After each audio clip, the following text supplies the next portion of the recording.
Rogue Actions is back, baby. We're back for 2023.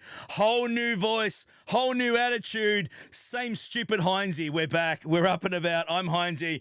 This is our boy, brand new co-host Grid. How are you, buddy? Welcome, man. It's good to be back doing stuff with you. I missed you. I know. Hey, I miss you too, and I am beyond excited to be here for Rogue Actions. I'm nervous, but also just excited. I got some big shoes to fill from Cubs, Yeah. and so this is a really cool opportunity. I'm really excited for it, and I will firstly apologize. I don't have my camera set up. Still in kind of a temporary living situation at the moment, so within the coming weeks, months. I should have my whole setup kind of done and good. But I got the microphone, I got the hair. We're good to go. Right? I mean, that's really all we need. We don't even need the personality, to be honest. The hair's just enough. Let's be honest. Here, I'll just. I love it. It's great. So, guys, of course, please hit the subscribe button for both of us.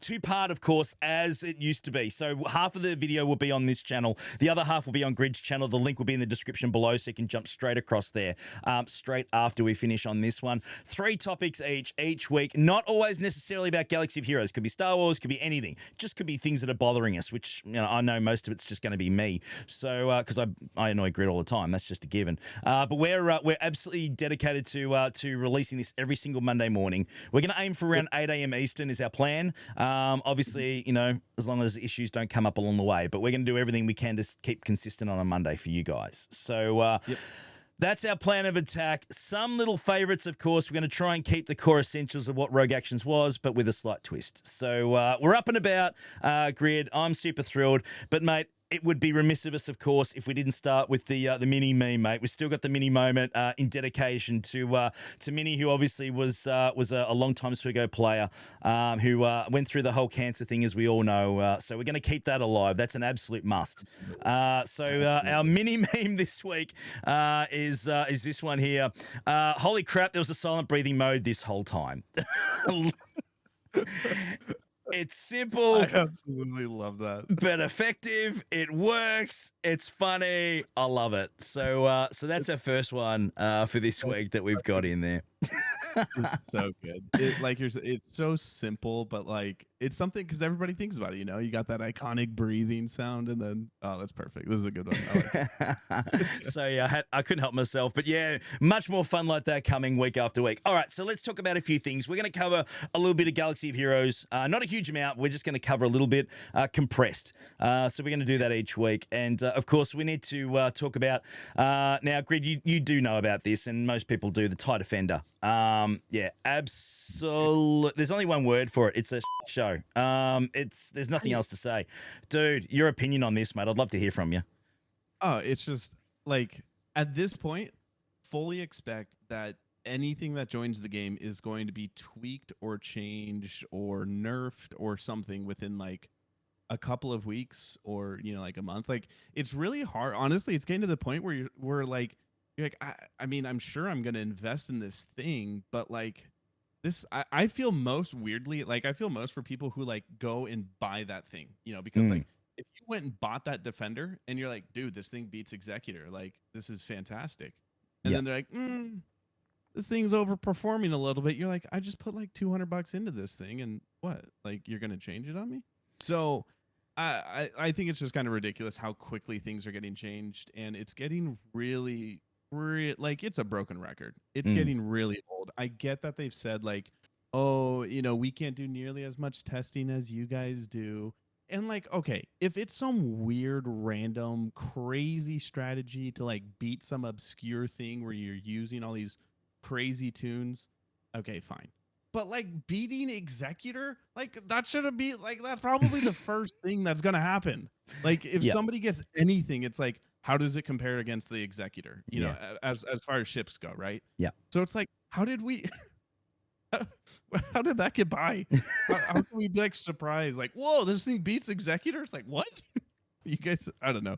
It's kind of ridiculous, but hey, they don't test stuff, and Yeah, well, that's the thing. I mean, Ranger, obviously, we have a recording as well. Obviously, we did the Friday night chat, and Ranger just absolutely went berserk. He lit up about that and talked about the testing issues, and there is a real issue there. Absolutely is. The leaks are still getting out. That's the thing that annoys me.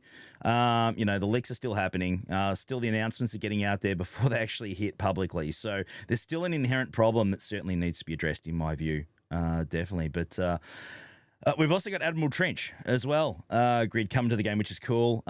Look, it's a pretty easy slam dunk. I mean, Admiral Trench, they'd already built him, in the game, so it wasn't necessarily something that was new. It was just an NPC that all of a sudden became usable. So gonna. I like it.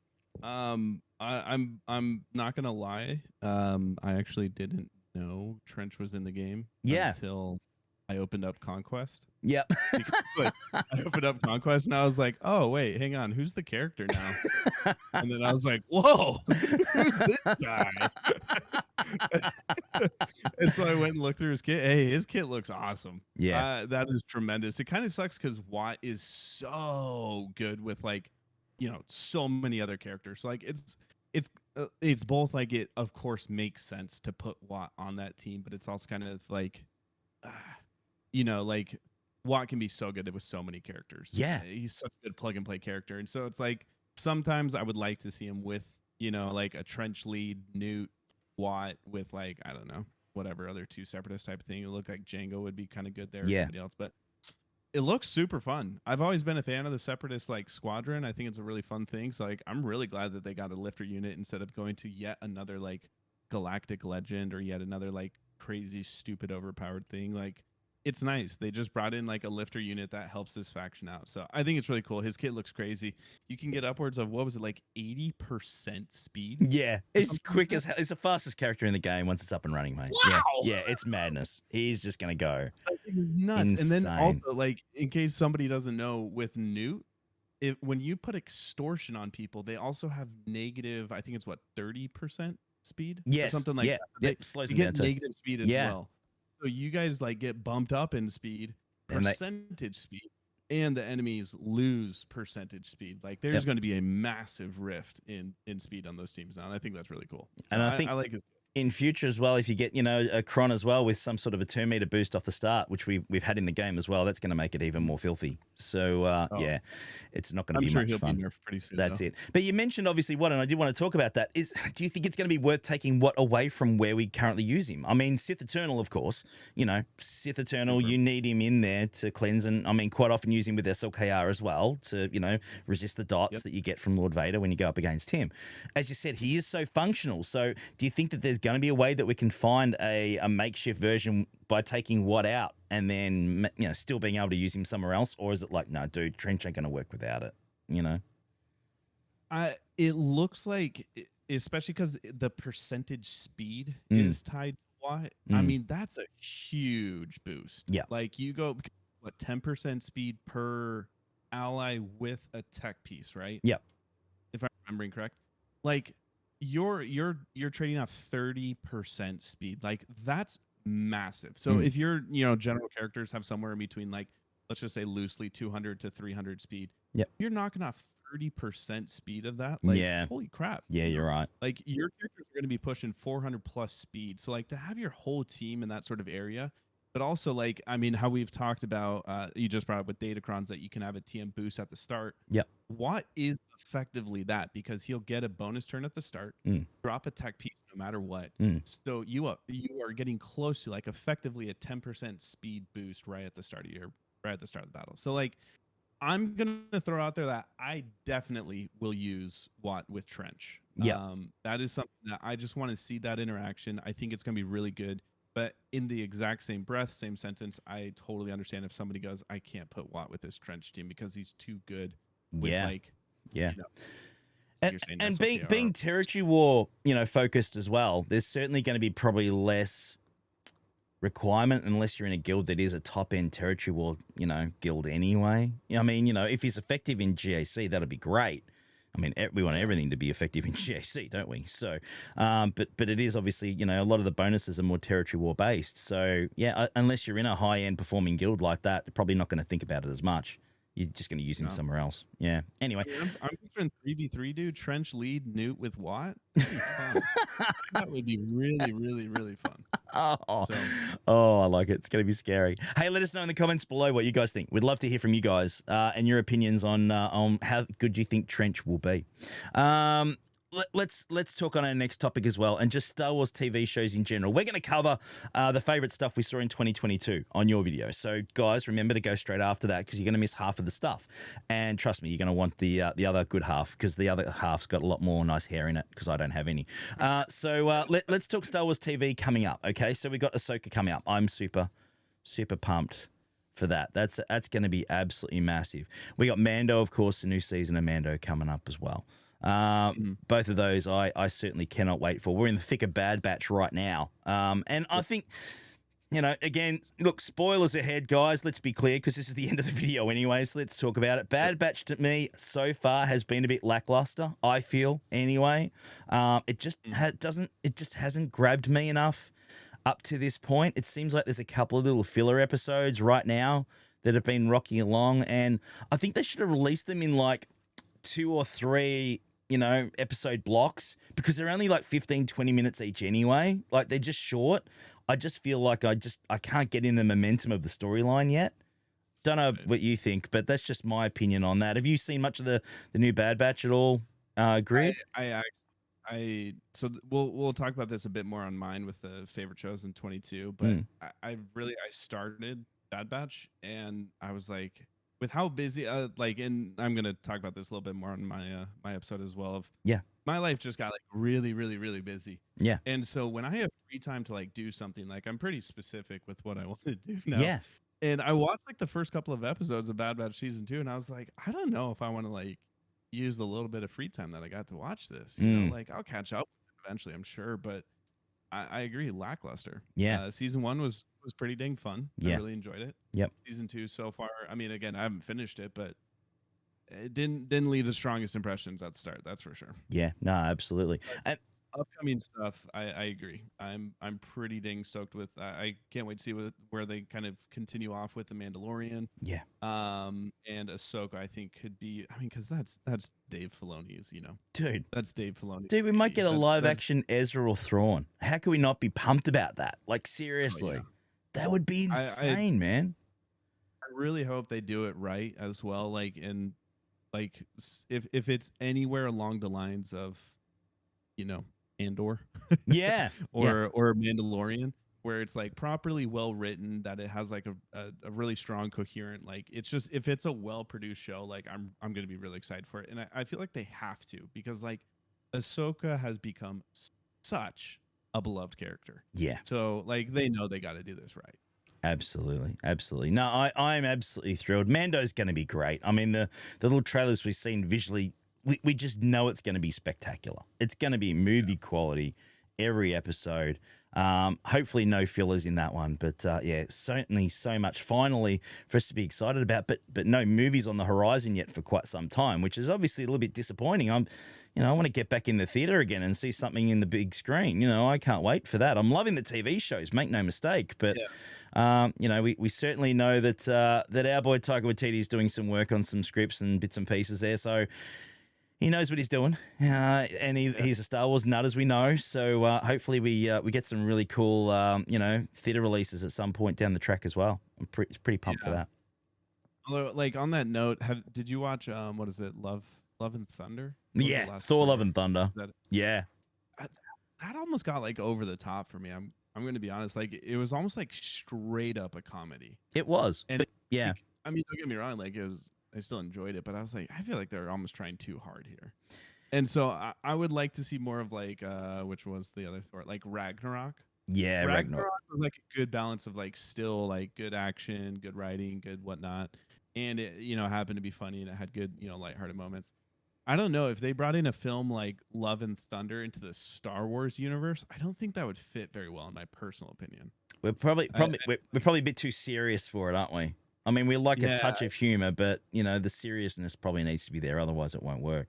Yeah, I feel like the humor in Star Wars has always been very like very beside the point. Like Mm, if you get humor, cool.